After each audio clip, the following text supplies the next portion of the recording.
As per Newlands octaves which of the following has the same properties as sodium. Sodium के जैसा same property Newlands octaves के according किसका है?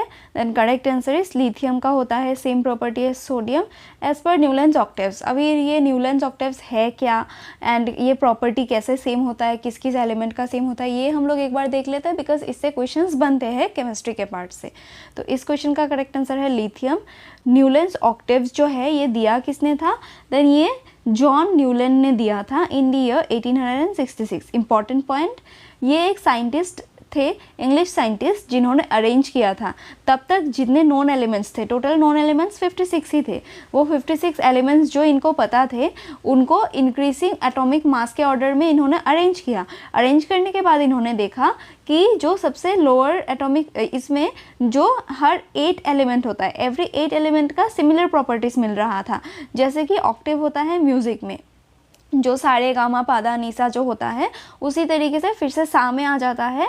तो every 8 element had the same property similar to the first, and इसी को Octave जो music में फाउंड होता है इस तरीके से उन्होंने कंपेयर किया एंड इसको लॉ ऑफ ऑक्टेव कहा गया। इसमें जो ऑक्टेव का लॉ था उसमें फर्स्ट एलिमेंट कौन सा था?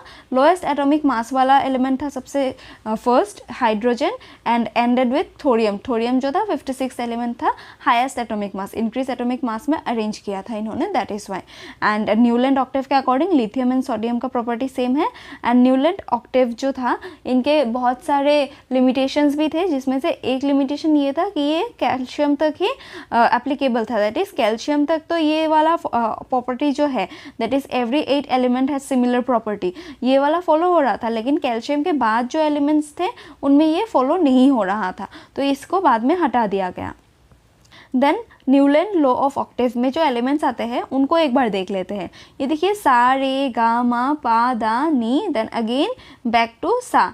तो every 8 element had similar properties, इसीलिए इसे लॉ ऑफ ऑक्टेव कहा गया।